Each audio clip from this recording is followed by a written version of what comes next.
Hello, I am so excited to be here with you today.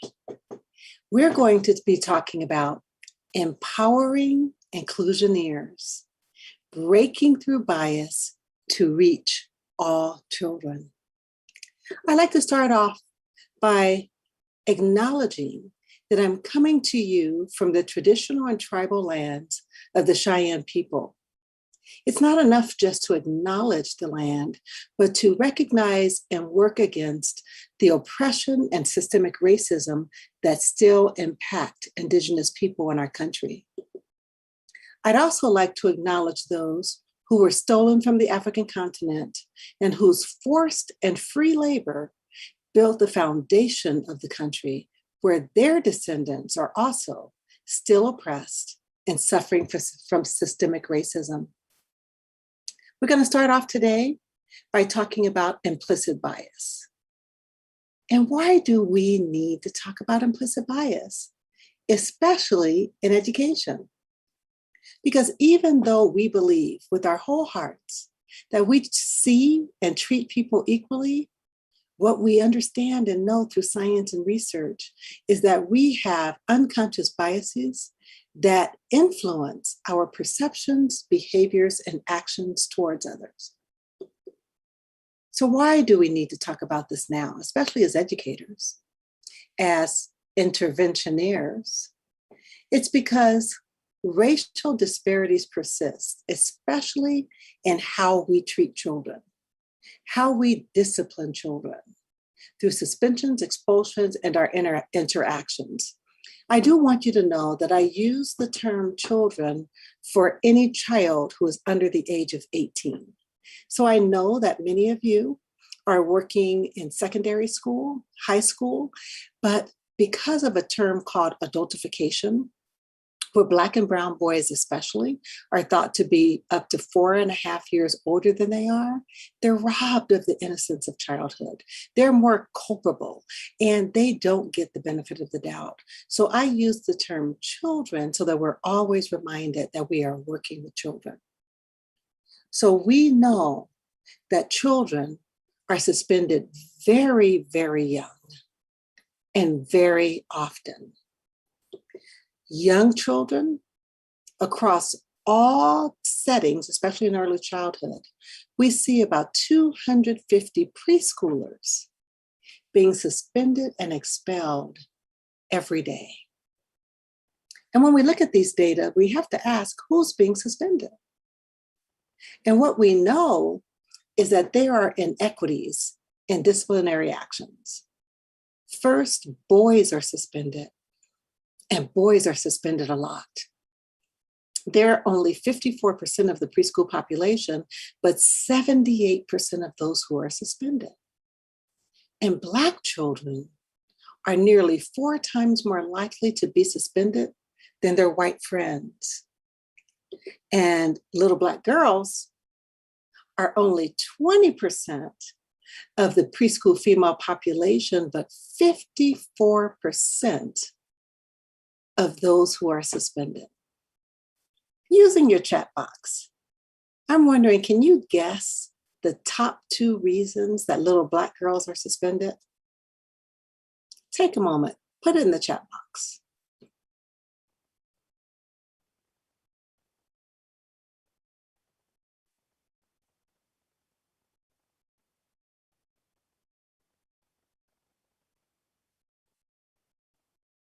What do you think the top 2 reasons are?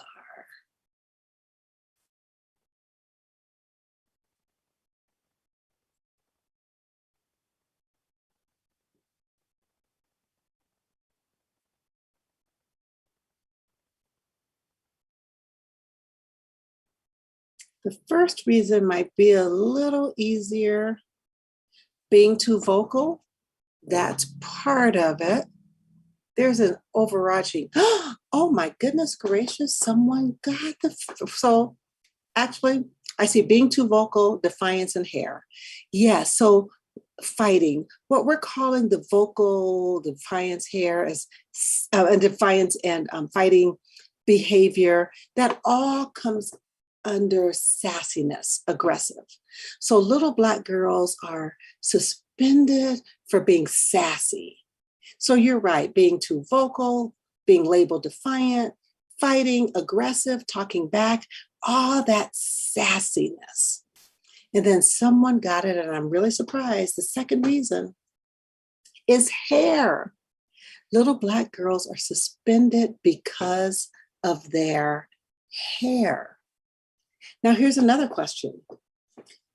What is the number one rule related to Black hair?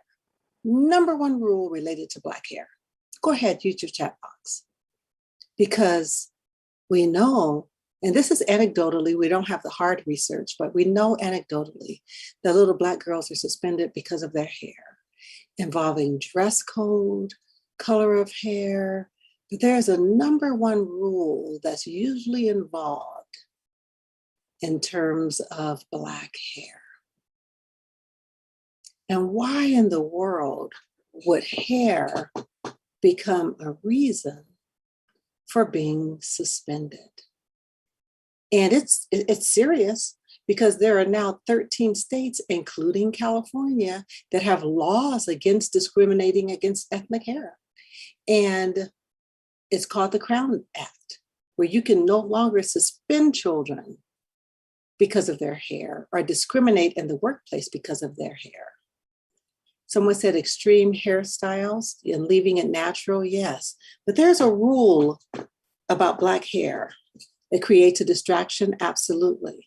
But the number one rule about Black hair, don't touch it. That's absolutely right.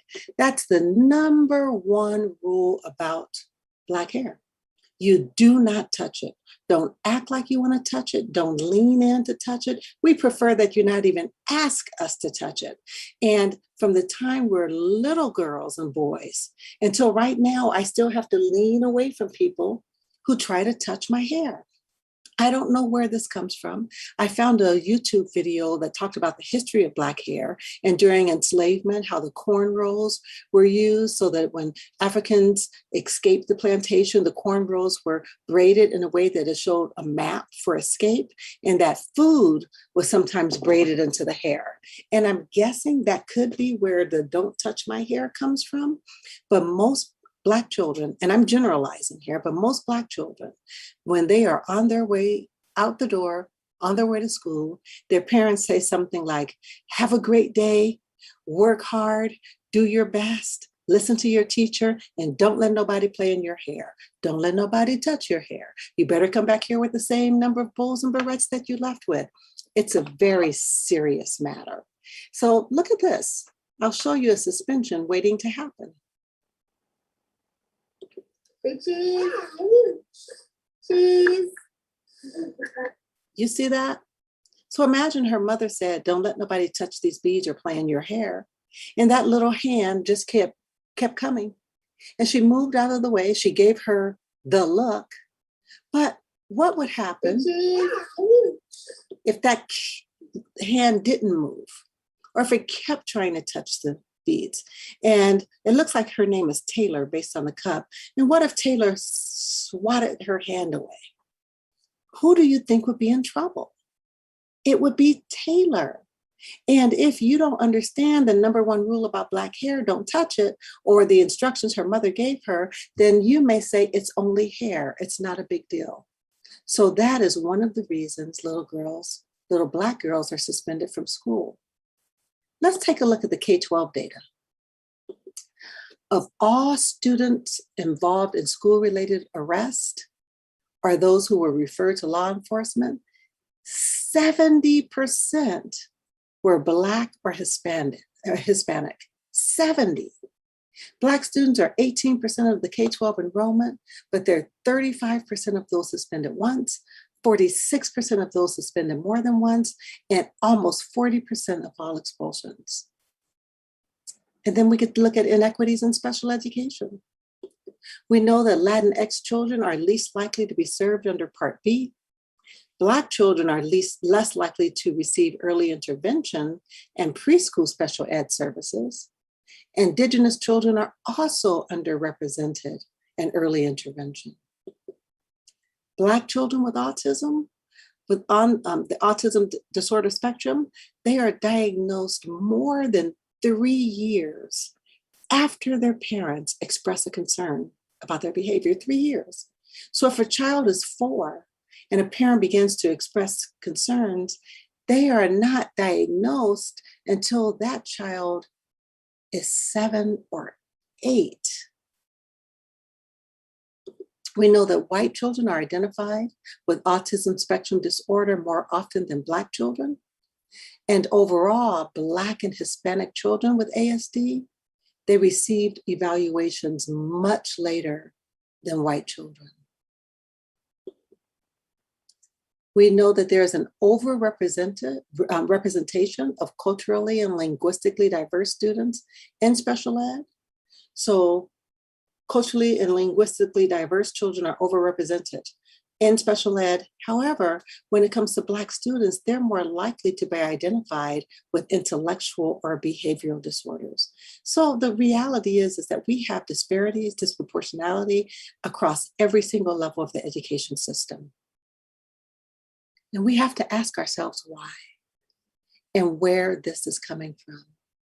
And we have to accept that implicit bias is a really big factor. So, what is implicit bias? Implicit bias is this mental process that results in how we feel about people based on our perception of them being different from us. It can be based on race and age and appearance. It can be based on height.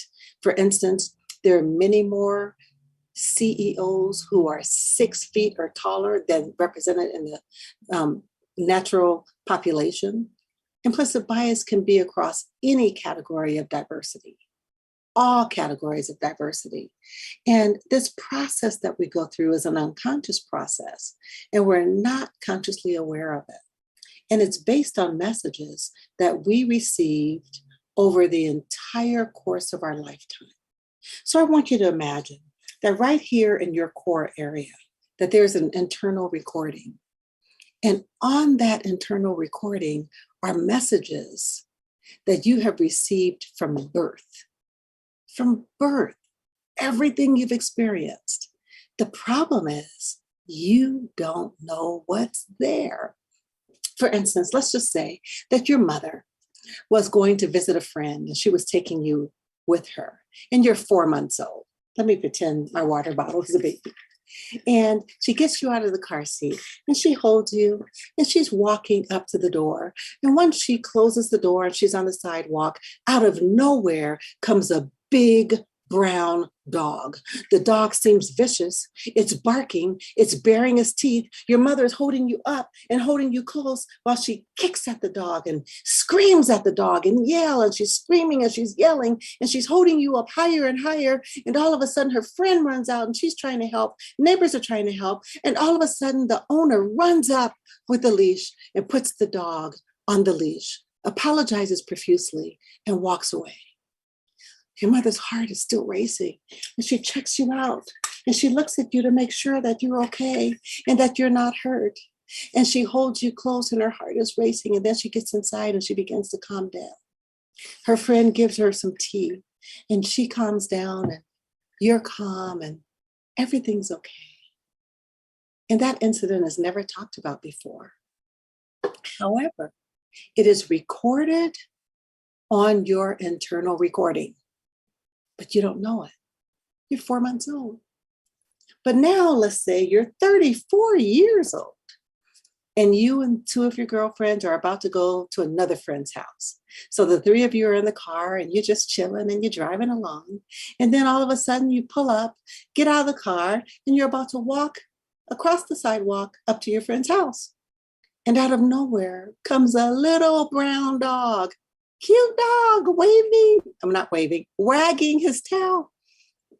But you freak out. You put yourself behind your friend. You want to climb on top of the car. You're terrified. And your friends are looking at you like, girl, what is wrong with you? Your reaction could be a trauma response from what happened to you at 4 months old that you don't even remember. And that is where implicit bias lives. And we have to know that implicit bias supports stereotypes. Now, I told you, I said that implicit bias can take place and is impacted in every category of diversity. But I want you to know that today we're going to focus on race. We're going to talk about implicit racial bias. And so many times people say, you know, Rosemary, it's not only about race. It's about ability, it's about socioeconomic status, it's about so many other things. It's not only race. And you know what? They're right. It is not only about race, but it is always about race. Always, always, always. Because no matter how you slice and dice and interpret and analyze the data, on every single indicator of child well-being, Black and brown children are at the bottom, and Black children are at the very bottom. We cannot address any of the issues in our society, including intervention, early intervention, special ed, education. We can't address any of it without addressing the race issue. So, implicit bias resides in our unconscious mind. It's that part of the brain that many researchers believe is out of our direct control. And I love this yellow section here. It says unconscious attitudes are less egalitarian than we explicitly think about race. All this is saying is that we all believe we're better than this. We believe we're better. No one wants to believe they're biased. Unfortunately, I have to tell you, we all are. Yes, even you, all of us. We did not ask for this. We do not want this. It's something we inherited. In many ways, we don't even know we have it. And we want to be better than this because I don't know anyone who walks around and says, yeah, I'm biased. I like it. So what? No, I've never heard that. Most people, when they find out just how biased they are, it creates a sense of shame in them. But our refusal to talk about and confront these issues of bias actually reinforces the bias. So we have to understand implicit bias so we can do the intentional work to bring it to our conscious level so that we can mitigate the negative consequences. I have a graphic I'd love to share with you. It's called the ladder of inference. Some of you may have seen it before. And this graphic, it helps me to show you how fast we engage in implicit bias. And you climb this ladder the way you would any ladder, from the bottom up. In the first step, I select data from what I observe. So you notice something. And once you notice it, you add your own meaning. So you notice a person and then you size them up. You add your own meaning. And the meaning that you add is cultural and personal. And then you make assumptions about that person or their behavior based on the meanings that you added. So right here is stuff that you just made up. You made it all up. And then you draw conclusions. Whoa, let me go back there. You adopt beliefs about the world, and then you take action based on those beliefs. And this happens in milliseconds. You don't even know you're doing it. You size everybody up when you meet them every day, all day long. It's just what we do. It helps us to make sense of the world that we live in. Let me give you an example. Observable data. Rosemary walks right in and she doesn't speak to me. Did you know speaking is cultural? That many of you were intentionally taught that your job when you enter a room is to speak. When you enter a room, you were taught to speak. On the other hand, some of you were taught that when you enter a room, you don't interrupt, you don't make yourself the center of attention, and you wait before you speak. So in the chat box, let me see. How many of you were taught to speak and how many of you were taught to wait? Go ahead and drop it in the chat box. And I'll keep talking while you're doing that. So, like I said, I was taught to speak. So if I walked into my mom's house and she was sitting around talking to her girlfriends, who I call my aunties, fictive kinship is real. And if I walked in, not only must I speak, but I'm also required to hug. So I'd have to say, hi, Auntie Crystal, hug, hug. Hi, Auntie Dana, hug, hug. Hi, Auntie Zona, hug, hug. That's an expectation. It would be considered very rude of me if I had to walk in, if I walked in and went, hey, even though I'm speaking, I'm required to speak to everyone. And I see it coming in. Lots of people, they wait. Some are taught to wait. Some taught to be quiet and wait. And you will find that everywhere you work, the expectations can be different because cultures are different. Be taught to wait, someone else was taught to speak. So we're all over the place. So, and someone else was taught both. Let me show you how fast we can go up the ladder of bias just based on how you enter a room. So I select data. Rosemary rushed right past me without even speaking. Now you know how I feel about that because now you know that I was taught to speak. She rushed right past us without speaking. And I'm going to add my own personal and cultural meanings to that. Did you see her?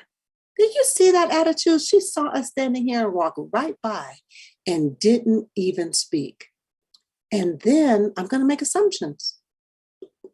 She thinks she's better than us because she's the director and we're home visitors. And she didn't even see us. She acts like we're not here. And then I draw conclusions based on my beliefs. She'll never treat us fairly. And I don't know how much longer I'm going to work here. And we go up that ladder immediately. So I'm going back. So some people were taught to greet and hug everyone, especially the elders. And someone else was taught to wait until an appropriate time as not to interrupt, then respectfully greet all the elders. It's so funny when I'm in a meeting, I can always tell which way a person was taught because those who are taught to wait, when they walk into a meeting late, they go very quietly and sit down as not to be seen. And those who are raised like me, who are taught to speak to everybody in the room, even when people are late, who are culturally like me, they will still speak. Hey, girl, catch me later. Good to see you. Sit down, start talking. And those who were taught to wait looks and says, she's already late. Now she's interrupting. It's really interesting to see how this plays out in the workplace through cultural disconnects. Let's go up the ladder again. This time the observable data is a 7-year-old Black boy being enrolled in preschool. I'm not preschool, in school, I'm sorry. I select data. Ooh, that child is big and he looks kind of rough. They said he's 7, but he looks more like he's 10. Then I add my own personal and cultural meanings. Oh, I spoke to him and he didn't speak. I tried to get him to smile. He did not crack a smile. That child has an attitude and I'd better watch him. Then I make assumptions. He's probably going to be very aggressive with the other children because he's not friendly. He doesn't smile. And look how big he is. And if he's aggressive, he'll hurt the other kids. And then I draw conclusions based on my beliefs. I know we're going to have to put him on a behavioral plan. And we have just gone straight up the ladder with this child within meeting him. And we went up the ladder within seconds. And most everything I have here is based on research. Remember, I talked about adultification, that people think Black and brown boys are 4.5 years older than they really are.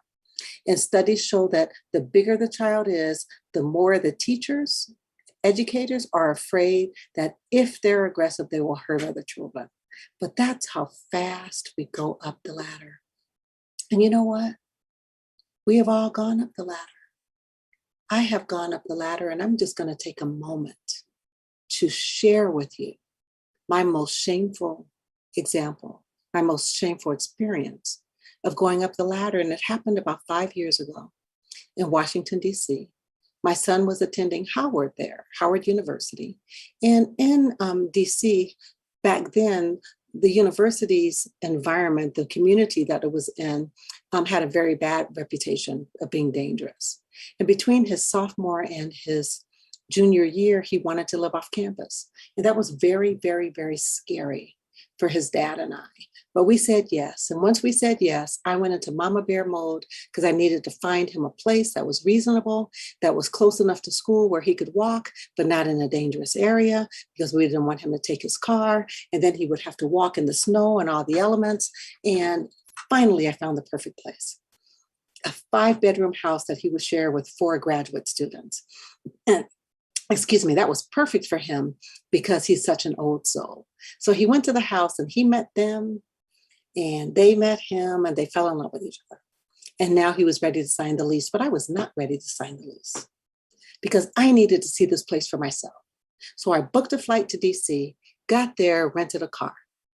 Now, as a side note, I have sensory integration processing disorder. And the way that this shows up for me as an adult, one of the ways, is the way that I get lost. When I get lost, I get very lost. I am totally disoriented. I don't know where my body is in space. I start to hyperventilate. It is a physiological response. And most of the time, I need help finding myself. I can't tell left from right, east from west, north from south. If you were to tell me to drive 3 blocks and turn left, I probably can't do it. Couldn't do it. Thank goodness for GPSs. Now that story will make sense in a minute. So anyway, I get the car, I put the address in my GPS and I'm driving and I'm feeling pretty good. And then all of a sudden I get to the street and I'm about to turn left and I feel really good because I know I'm on the right street, because I see the pink house. So I turn left and I'm about to pull in and park right in front of the house. And as I pull in to park, I noticed a Black man standing on his porch, a rather dark, kind of large Black man. And I took one look at this Black man standing on his porch and I went straight up the ladder, because my first thought was, oh no, my son can't live here. This place is too dangerous. My second thought was, I hope the resident office is open so I can get his dorm room back. Remember, this is milliseconds. My third thought was, what the heck just happened? Did I just look at a Black man and decide the neighborhood was too dangerous for my Black son? The reality that I did that, I can't even explain. It brought on such a sense of shame, I couldn't even handle it. All I could do was put my hands on the steering wheel, put my head down, and sob. I cried my heart out. The sense of shame that washed over me, and I just saying, what happened? This is what you fight against. This is your life's work. How did you look at a Black man and think the worst in that way? This is what Black men go through all the time. How did I, as a Black woman, contribute to that? And I'm just crying and crying. And in addition to the sense of shame that washed over me, came this sense of unworthiness. Can I even continue to do this work if I could engage in something so abhorrent? It was so awful, and I'm crying, and I'm not talking about cute cry. I mean, cry your makeup off cry, ugly, snot-nosed cry. And then all of a sudden I realized I've been sitting there for a while, because when I looked over, the man and I, who's still standing on his porch, our eyes met. And he could see I was crying. And he runs down the stairs, and as he's coming down the stairs, you know what I wanted to do? I wanted to take off, because I thought, he doesn't know me. This is a rental car. I can leave, and I don't have to worry about it. But I didn't. I did what I'm going to ask each of you to do, and that's to stay. Stay and face the fear. So he came and knocked on the window. Ma'am, are you okay? And I'm thinking, oh crap. What am I going to say? What am I going to do? So I started cleaning up my face. I said, okay, give me a minute. So I cleaned up and I got out. He goes, ma'am, what's the matter? You're crying. I said, oh, I'm just being silly. He said, well, what's the matter? I said, and I'm trying to think of an excuse. I said, I think I'm lost. And when I'm lost. I get really lost because I have sensory integration processing disorder. And the way that I get lost, it causes my heart to do this and it causes my this to do this. And he goes, ma'am, calm down. I know what sensory integration processing disorder is. Here's another bias. You do? Because I'm wondering, how would you know that? Do you see the bias? Levels of bias. He said, yes, I know. Calm down. I'm a native of DC and I can help you get anywhere you need to go. And he said, tell me the address. And I told him the address. And then he giggled a little bit. He said, ma'am, you're right here. It's the pink house right here. I'm like, oh, thank you. By this time, I'm okay. And I said, you know, my son's a student at Howard and he's going to be living here. Are you a student at Howard too? And he goes, well, kind of.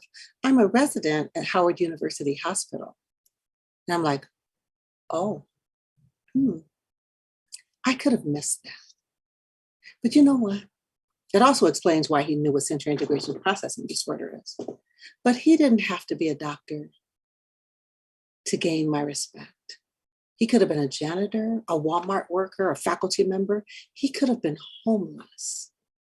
But what he should not have been was deemed dangerous, simply because he was a Black man standing on his porch.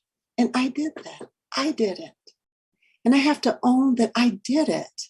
And it shocked me that I did it. Do you know why? Because I absolutely love Black men. My dad was the greatest man that ever walked the planet.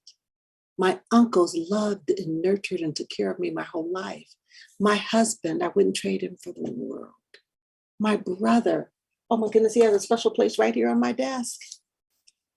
Amazing, amazing, amazing human. My son. I love Black men, never had a negative experience with one. So just imagine if this can happen to me, what happens to you, to all of us, every day. Every day we go up the ladder. We do. It's not our fault. What we have to do is bring this to our consciousness, especially in our work. So, you know, I'm a teacher, I'm a professor, so I always have homework assignments. This is your assignment because you're an early interventioneer, you're an inventioneer. Use the term going up the ladder.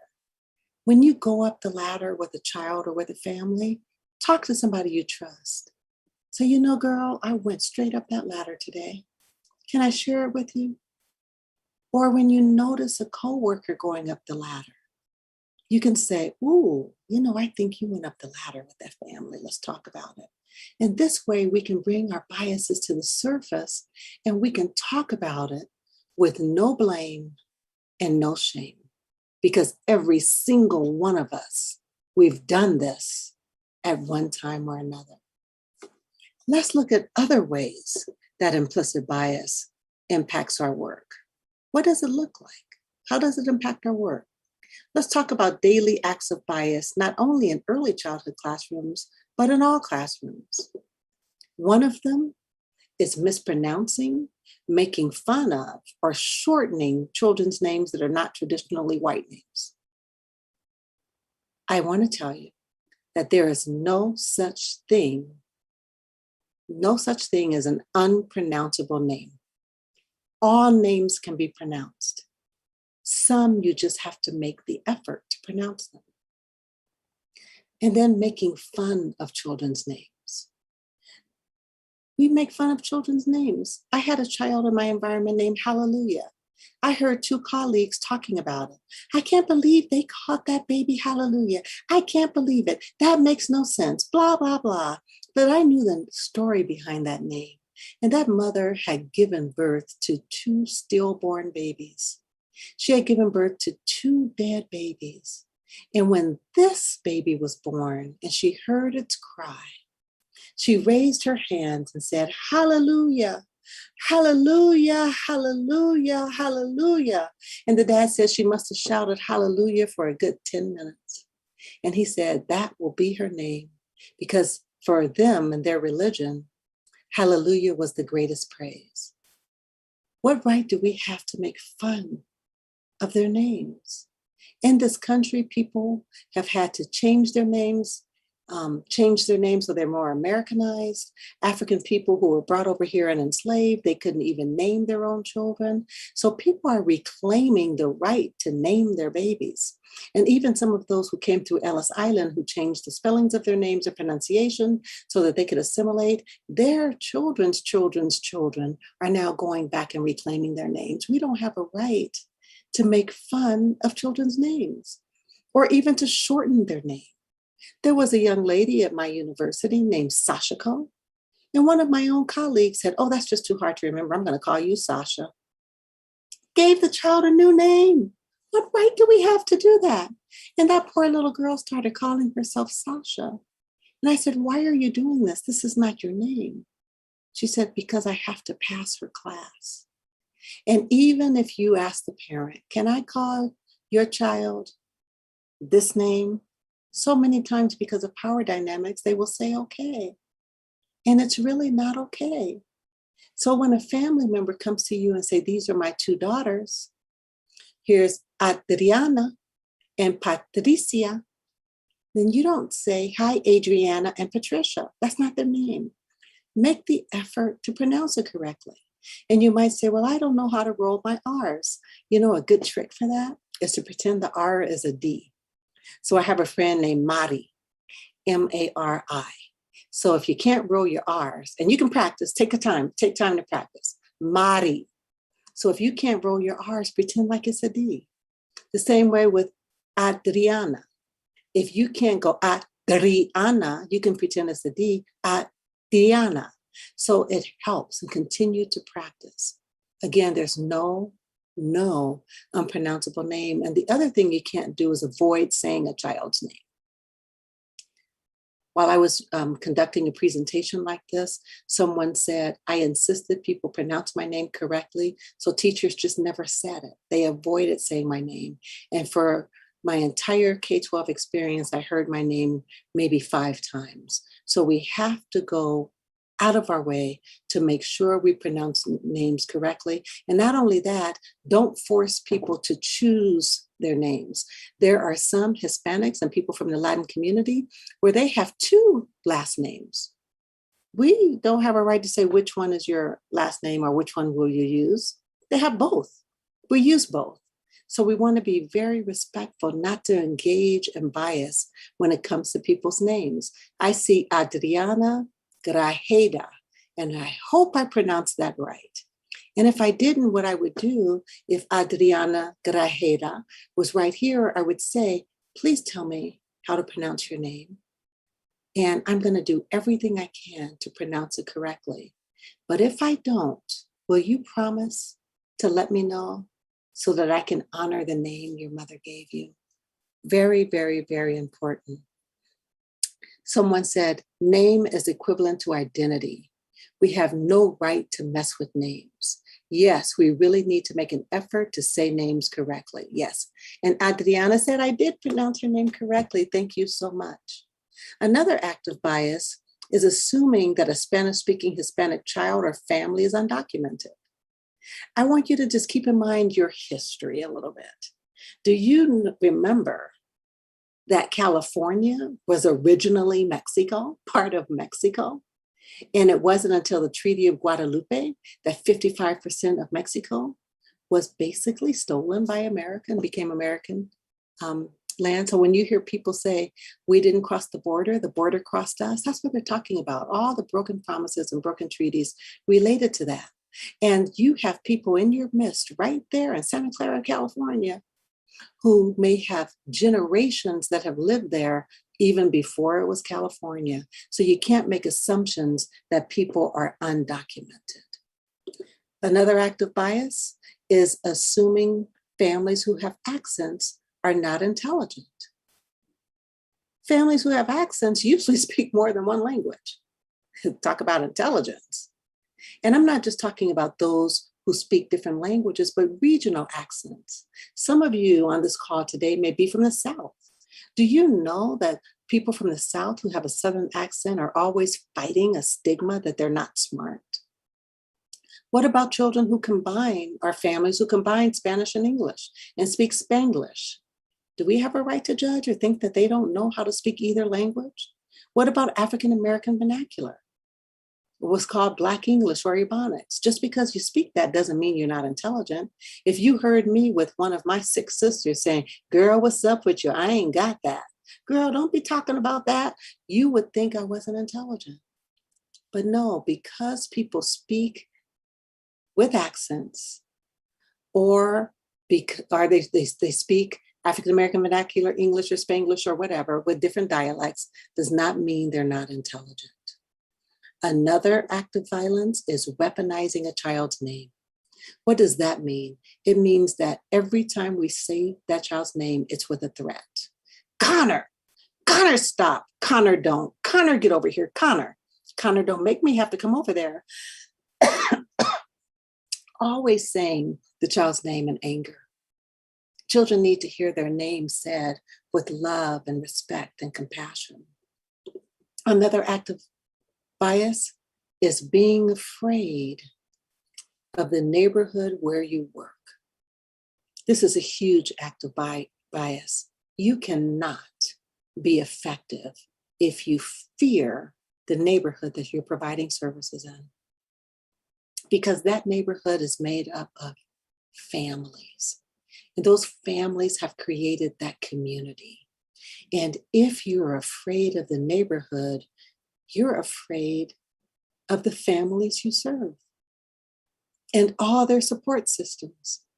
Because in that neighborhood are these children's pastors and rabbis and religious leaders, cultural leaders, barbershop owners who cut their hair regularly, beauticians, big mama down the street, and abuelita around the corner. These are the support systems of the children you serve.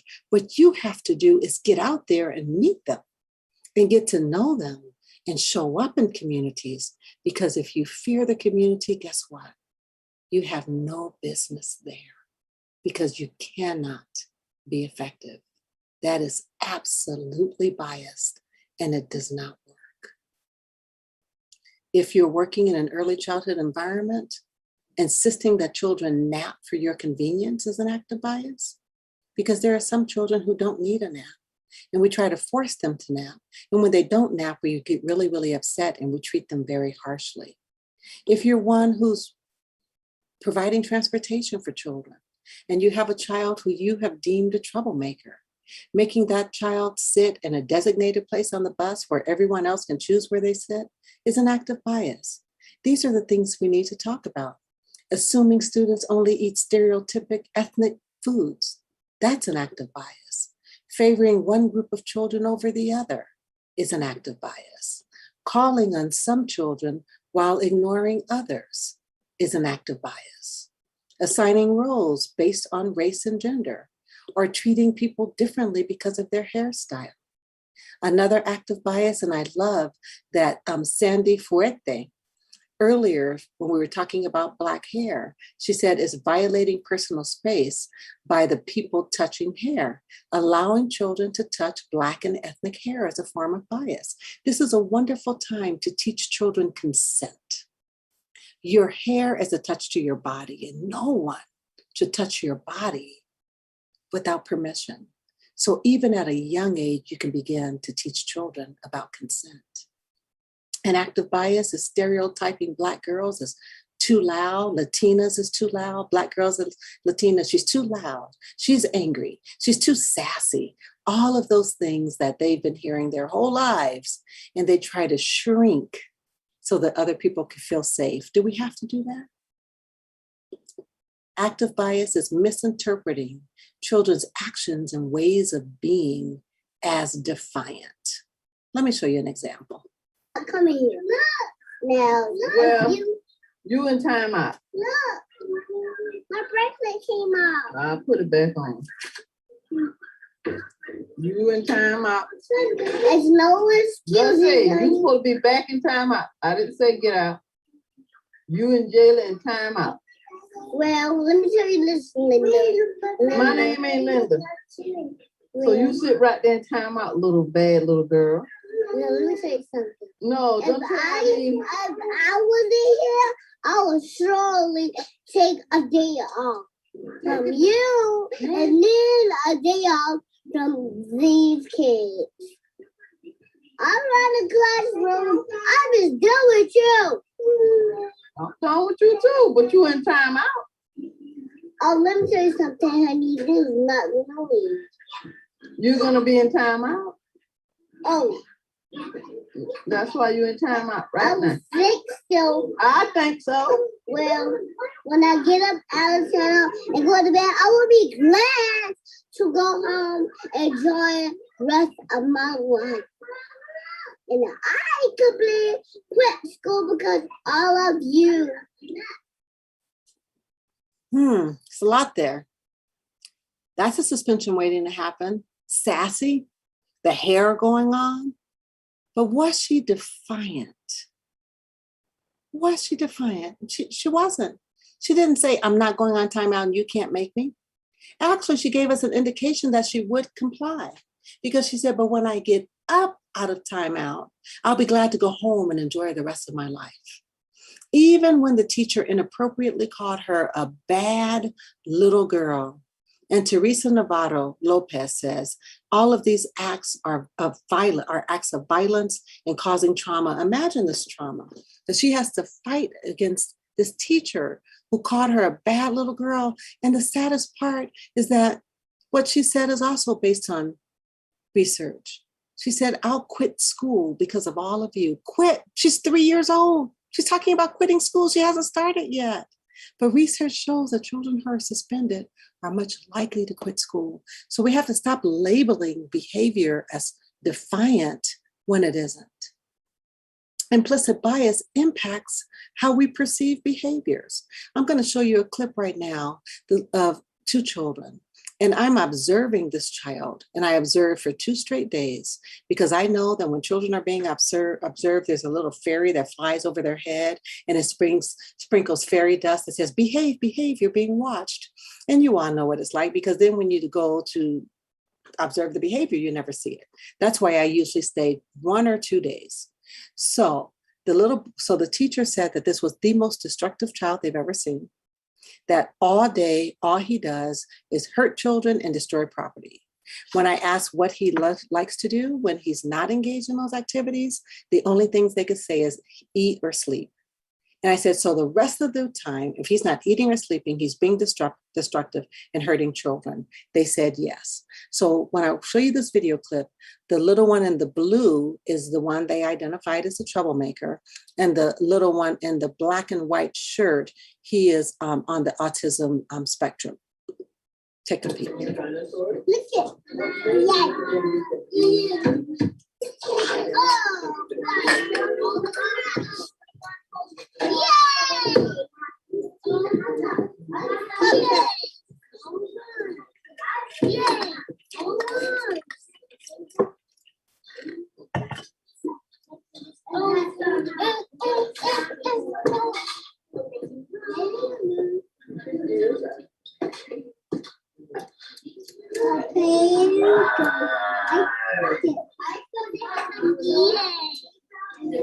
Like that.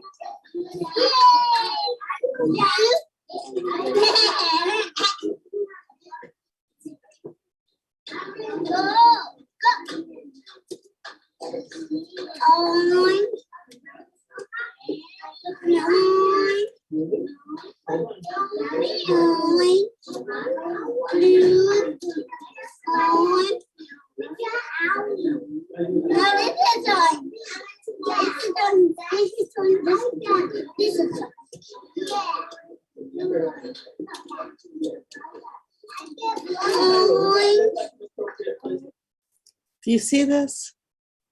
Do you see the child playing with another child, being patient with another child, teaching this child? I had about 22 clips of this child engaged in this kind of positive behavior and positive interactions. When I showed it to the teachers, they both cried. And they said, We've never seen this. We've never seen him engage like this. And you know what? I believe them. I believe them because of what happened next after this clip. This is the fight. Pay attention to our little friend in blue and the guy in the striped shirt. Let's go get back to the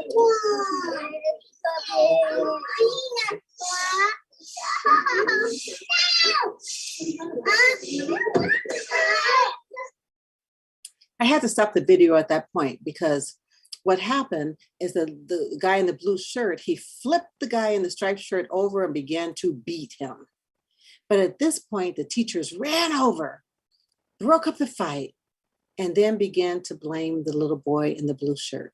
You see what we mean, Rosemary? You see, this is what he does. He hurts the children. He attacks the children. He's always fighting and destroying the property. And that's when I saw it. They only noticed this child when he was engaged in that behavior and never noticed when he wasn't. That's how implicit bias impacts our perception of behaviors. But we have to see children through a strength-based lens. I want to show you another clip, but I have to warn you, there's a little bit of cussing in this, not a bunch, but just a little bit. So if you're very sensitive and don't want to hear it, just cover your ears the first 2 seconds. Here we go. You over there talking shit over here. Move. Jesse is desert. No, he did not say a word outside. I'm the only one with him. Look at me. Look at me. Look at me. I'm right here. Hey, Donald, I'm right here. You're better than that. Relax. Look, I'm right here. Forget about all that. You are better than that like this. Let's get out of this environment and let's just chill, okay? Look, let's get out of here and go chill out. Johnny, it's not worth it, son. It's not worth it. You're upset. Let's get out of here. You ready? Okay, come on, let's go.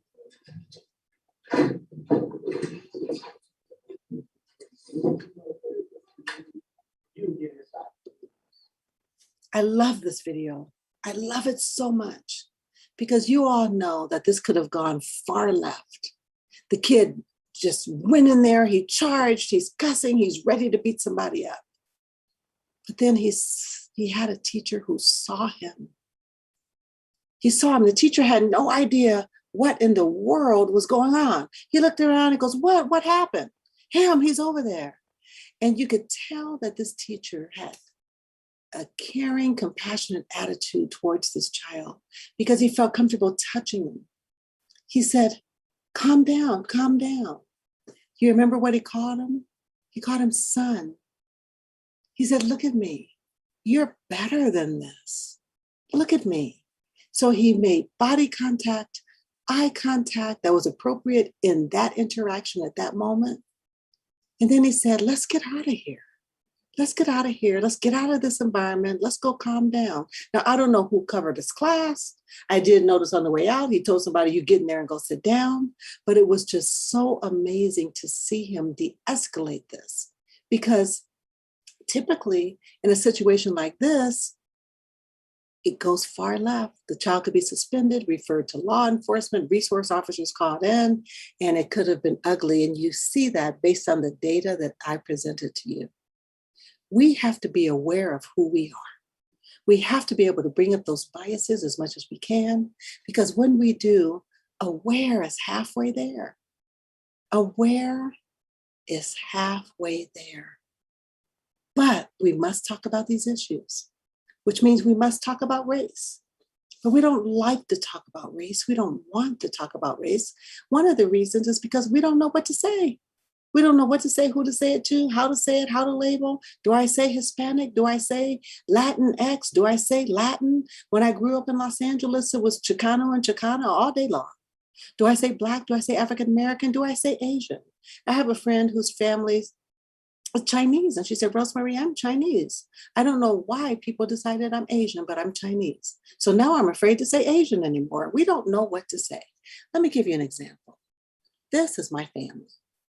My husband was born in 1949 in the segregated South. On his birth certificate is colored. Yep, my husband was labeled as colored. 10 years later, in 1959, I was Negro. In 1983, when my daughter was born, she is Black. 1994, when my son was born, he's African American. And that's one family living today with these different labels. No wonder we're so confused. We don't know what to say, but I do want to say that you do not use the terms colored or Negro ever. My students, because they hear people say people of color, they think they can say colored people. No, no, no. Highly offensive, avoid that term. We also don't want to talk about race because it feels personal. White people are afraid that they'll be blamed. There's a lot of white shaming going on right now. And then people of color are afraid that they'll be accused of playing the race card. And people who have never had to talk about race regularly can get very defensive, especially with people of color who are accustomed to talking about race more, simply because they have to prepare their children to live in a racialized society and to counter the negative messages about race by building their children up and promoting their racial identity. So we have to create a comfort level in talking about race. We also have to have strategies for disrupting bias. Excuse me. One of the strategies is cultural humility. Cultural humility challenges us to get out of our role as professionals and to become the student so that we can learn more about those that we're interacting with in a cultural context without judgment. I like to call it the practice of not knowing. Assume you don't know, because most of the time you don't. There is a teacher here in Colorado named Kyle Schwartz, and she sent this assignment home with her children called I Wish My Teacher Knew. And they had to complete the sentence and bring it back. These are some of the responses that she received. I wish my teacher knew I don't have a friend to play with me. I wish my teacher knew sometimes my reading log is not signed because my mom is not around a lot. I wish my teacher knew I don't have pencils at home to do my homework. I wish my teacher knew how much I miss my dad because he got deported to Mexico when I was 3 years old and I haven't seen him in 6 years. What do you wish your coworkers knew? Because some of you right here in this workshop right now, you're struggling. COVID has hit hard. Some of you have been furloughed. Your spouses have been furloughed. Your parents have become ill, that you've been trying to juggle work with your children learning remotely. That things are happening. Things are happening. What do you wish your coworkers knew? Here's your second assignment. Ask them, what do you wish I knew? And how can I support you? That's cultural humility. And when you build relationship with families, you can ask them the same things. So another strategy for disrupting bias is to do something. When you witness bias in action, I want you to create a treasure chest of responses. If you don't know how you're going to respond before you witness or are a victim of bias, you won't say anything. You'll just be neutralized. That ever happened to you? Someone says something absolutely ridiculous, you hear it and you don't know what to say. And by the time you say it, the moment is gone. And some of you may go home and wish you pressed that rewind button because it takes you longer to come up with that perfect response. I want you to create your perfect responses now. But there's some things you have to do. First, you have to decide who you are. Be someone who will speak up. Say to yourself, I'm a person who will speak up against bigotry, and I won't let hate have the last word. Develop that treasure chest of responses that'll work in a variety of moments.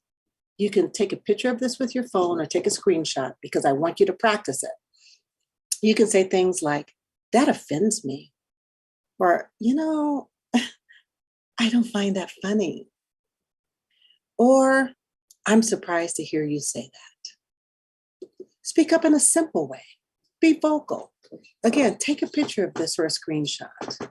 And then you can put these things in your treasure chest. You can say, what do you mean by that? Or, why would you say something like that?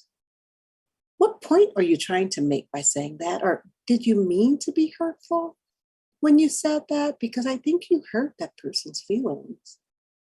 Or when you use that word, it feels like a put down. Or using that word doesn't help others feel safe or accepted here. And if you're the victim, you can still use these same terms. You can say, using that word doesn't help me feel safe here. And I was promised that this is a safe space. Or that offends me when you use that word. Or just to interrupt is to say, what do you mean by that? So these are some of the things that you can say. You can also question, tell me more. What do you mean? Why did you say that? And you can also educate. I do want you to know that hate is not behind all hateful speech. And sometimes it's just plain ignorance. Sometimes people just don't know that some words are very offensive and very hurtful. They just don't know the power behind those words or the history behind those words. So you can give the speaker the benefit of the doubt and you can educate them. But I do want you to know that it's not your job to educate people about bias. They have to do their own work. But when we give people the benefit of the doubt, it helps. Someone said, oh, we're going to have to Jew this person down. And I was sure they had no idea how offensive that was and how anti-Semitic. And finally, I went over and said, you probably don't want to use that term. This is what it means. It's considered anti-Semitic, and this is why. And they were like, thank you so much. I had no idea. I heard my dad say that my whole life, and I just didn't know. So you can help people. So I'm going to give you a chance to practice. So, and you can use the chat box if you like. What would you say, based on the information I just gave you for this clip? I didn't know what to say. During a service project planting trees at a local park, I heard a group of students laughing, and one of them said, why are we doing this? Isn't this what the Mexicans are for? I didn't know what to say. So based on the information I just gave you, what would you say?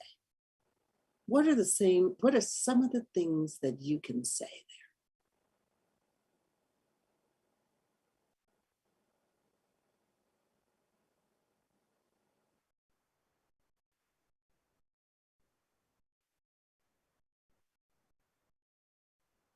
Again, going into that treasure chest, I just gave you about 10 terms or more, 10 statements that you can use.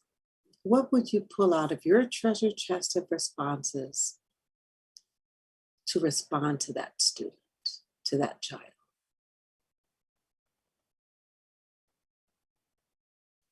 Flavia says, thank you. Oh, thank you for the great treasure chest of responses and the suggestion to be prepared. Rosalba said, this is completely offensive and this is why. Absolutely. Absolutely. That offends me. Let me tell you why that's so offensive. Rachel says, what do you mean by that? Do you see how this works? Why did you say that? You see, so I want you to practice. And of course, these are statements that you can use, but you can make them your own. You can change them and make them your own so that you will feel very comfortable using them in a variety of situations. Robin said, I'm curious about what I heard. Why do you believe that? I love it. Yes, yes, yes. What prompted you to make that statement? Thank you, Sandy. So it's a variety of things you can say. Flavia said, I disagree. And that is offensive to say and hurtful for someone to hear. May I offer another suggestion? Yes, yes, yes. Here, let's try another one. You all are amazing. Let's try this one. I didn't know what to say. I overheard another teacher commenting to a student, those earrings look a little ghetto. I didn't know what to say. And again, you can use some of those same responses from your treasure chest. Be ready, because if you're not ready, you will miss the moment. And you can leave children and coworkers and colleagues feeling unprotected. Now, the good news about implicit bias, especially for my interventioneers, is that it can be controlled. You can deprogram your brain. You can retrain your brain, but you have to accept and expect discomfort. I love what Laurie just said. Why do you say that? I find that offensive. Absolutely, going back to the video. Another way that you can control implicit bias is to be intentional in expanding your reality. Broaden your point of view, your life, who you interact with. Seek opportunities to positively interact with other racial groups. You might say, how do you do that? Because you can't walk up to a person from Mexico and say, I don't have enough Mexican friends, will you be my friend? Because that would be highly, highly offensive. But you can get involved with social groups that are ethnically and racially diverse. Teresa said, concrete examples help children understand. Have you ever seen Mexicans do other things? Oh, I love that. Thank you, Teresa. My husband is Mexican and he's an attorney. I love it, love it, love it. Thank you. So how do you get involved with social groups that's ethnically and racially diverse? I want you, when you think about the publications you read, the books you read, the TED Talks you watch, make sure they are ethnically and racially diverse. Listen to podcasts of diverse speakers, read books by diverse authors. That's how you can get involved with social groups. Join diverse book clubs. You can also share your non-biased anti-racist beliefs with those in your network. Stand up to biased and racist individuals to help make the implicit explicit. I want you to know that you have to act, because action changes things. So what action will you take to disrupt and interrupt implicit bias to ensure that all children and families thrive and succeed?